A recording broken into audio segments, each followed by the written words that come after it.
Hey there, I'm Jill Bryant, and here we are in the midst of the COVID-19 pandemic. It's made life different for all of us, and there are lots of things that we can't do anymore, things that we used to enjoy. But on the other hand, it's also a chance to embark on some new opportunities and adventures. So with that in mind, here I am. Welcome to my living room. I just wanted to tell you that this chair that I'm sitting on, the original version of it, was designed by a woman called Eileen Gray, and she is one of the women featured in my book called Dazzling Women Designers, published by Second Story Press. So I thought it would be kind of cool to sit here in my living room and invite you in and sit in this comfy chair and read part of my profile to you. Simple forms and sharp contrasts, 1878 to 1976. Tall, striking, fashionable, and from a well-to-do family, the young Eileen Gray could have settled into a comfortable and easy life in southeastern Ireland, where she was born. Instead, she took risks, moved abroad, and followed her heart. Unlike most women of noble status, she discarded her title, the Honorable Eileen Gray, and some of the social privileges that went along with it, and opted for a life devoted to work, art, and design. In time, she became both a celebrated furniture designer and a talented architect. And now I'm going to skip ahead a little bit. When Eileen was a child, she really liked going on long walks, and she was often quite isolated, so that's something that you might be able to relate to nowadays. But she did enjoy nature, and she became quite interested in art from a young age. And eventually she attended a boarding school in Germany to study art and music.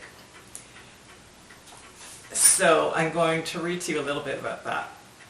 Formal education just wasn't a high priority for girls.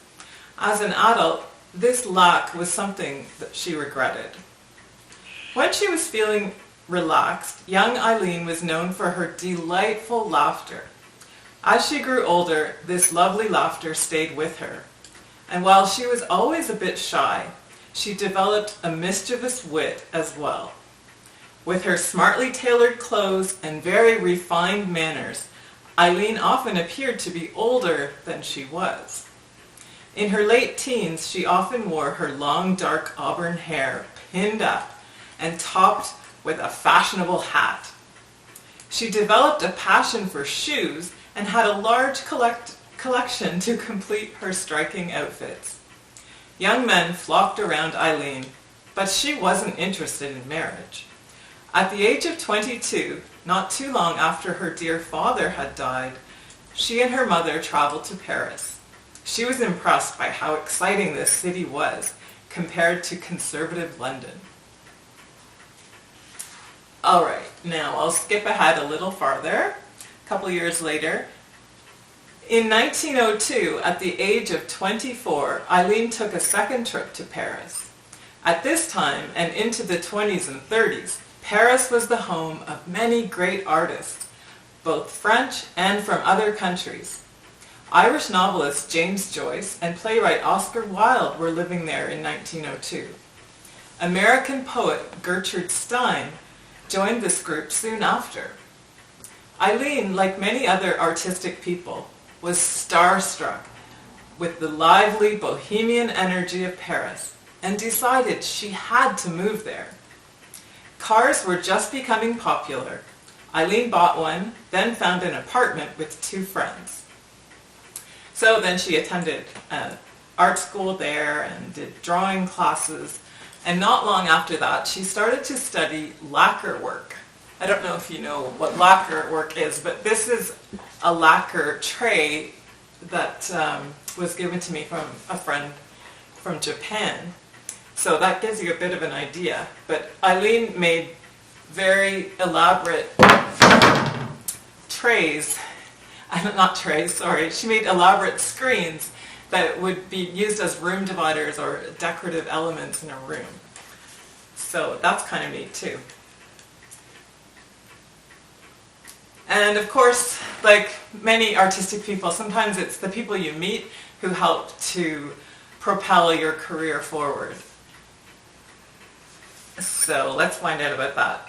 When Eileen met a distinguished, influential, and rather high-strung art collector named Jacques Doucet, big things started to happen for her.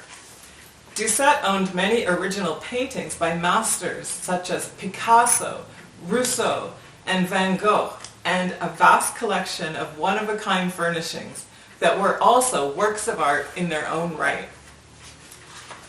After spotting one of her exquisite lacquer screens, Doucet asked Eileen to make lacquer picture frames for his collection of Van Goghs.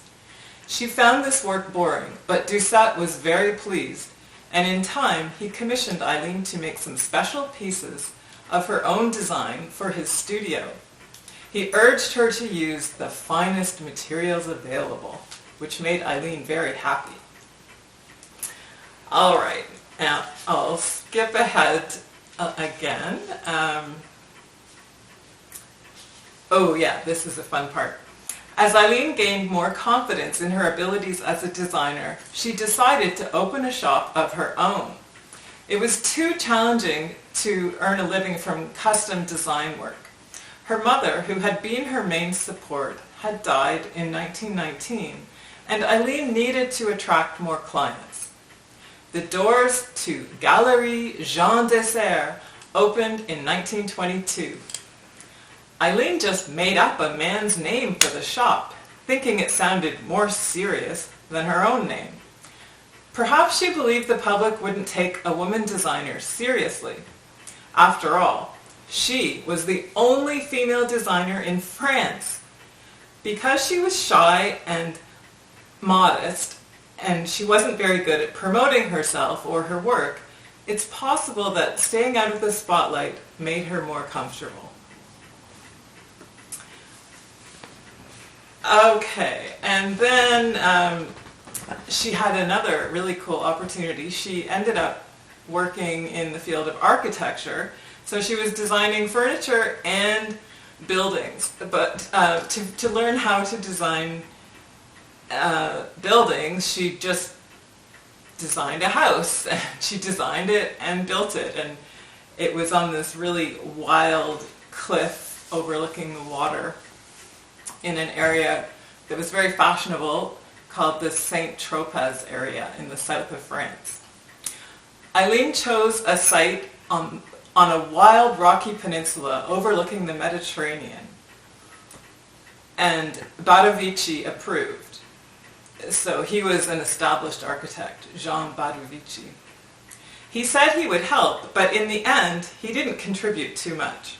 As editor of a highly respected architectural magazine, he was busy keeping tabs on the design world, writing articles, and meeting with prominent architects.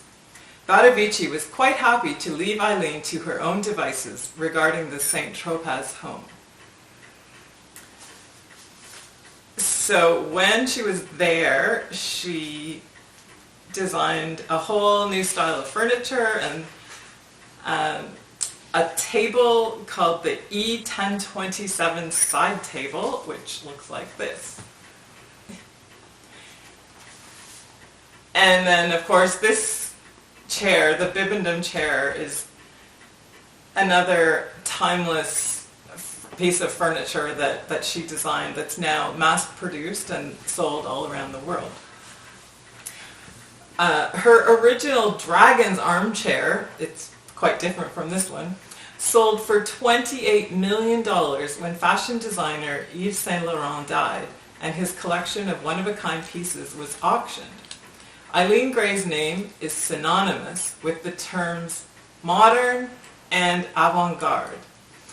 She turned old principles of design upside down and forever changed the way we look at furniture and living spaces. So that's all for now. I hope you'll go on to read the complete profile about Eileen Gray, and you can also read about other cool designers from all different types of design and different parts of the world. Thanks very much. Stay safe. Bye.